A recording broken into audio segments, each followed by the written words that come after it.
It's huge. I would like to say that it's still one of the biggest in the industry, yeah. A lot of people, size is just kind of the beginning. How big? Oh, I should know. It goes by departments, right? It used to be a point where we were way bigger than everybody else.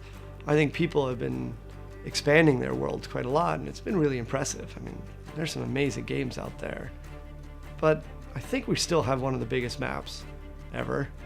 It's up there. But we started off thinking about what the gameplay was, who Rico was. Because Rico is torn in his heart in terms of seeing this rupture of the land, the same thing happens in the landscape. The trees are gnarled, the rocks are shattered, the towns are old, so everything is all in a state of disjointedness and a state of ruin. And we wanted to create an environment that was very vertical, that allowed for navigation in a way that got Rico quickly into the air. So we thought about what places in the world have cliffs that are 100 meters tall. What places in the world have crystal clear waters? The south of France and Greece and Spain, Corsica, Malta. The map is really big. Like, I'll probably have to upgrade my computer just to work on the map. And in the beginning, it's just almost like a gray blob. Get some characters and landscapes in, and taking the most amazing parts of the northern Italy and Corsica and other places. There are 3 regions in the game, and basically region 1 is a medley of wealthy and poor towns. It also has the most agriculture. In region 2 is more of these military bases and very poor fishing towns, some classical ruins, a lot of rebel bases that are hidden.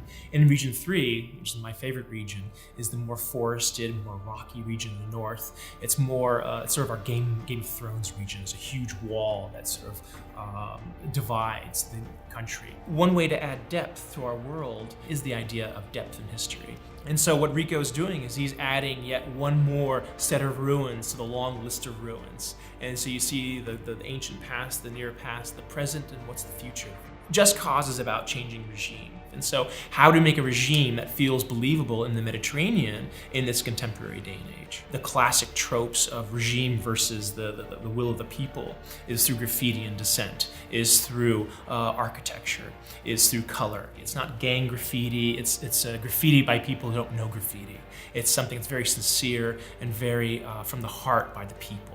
We're looking for a place that's lost hope. A lot of people have been run down by Di Ravello. You could see it in like the environments for the villages, like it's just like completely destroyed. But you still have to have that beauty at the same time, like having that brutalism versus like this Renaissance kind of appearance. In the militarized zones, we have more freedom of the classic just cause gameplay, whereas in the civilian settlements, we want to keep it somewhat different and really emphasize on the people living there. At the core of Just Cause is verticality, vertical combat and vertical traversal. Having the world being the Mediterranean allow for an architecture and a topology which really goes hand in hand with verticality. Imagine sheer cliffs, high mountains, big elevation differences.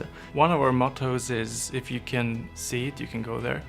One of the unique features of the Just Cause series is the draw distance and the ability to actually see the entire world. And there's no better way to present that than from above, obviously. So we want Rico to be airborne as much as possible, either from free falling or parachuting or in an airplane or whatever. There is no game where we will feel as comfortable by traversing the skies and fighting while you are in air as in Just Cause. We needed a world that we could sculpt. This required an entirely new invention of technology to recreate entirely how we were going to do worlds. We have the best job in the world, essentially, making video games. I like JC4's huge openness as well.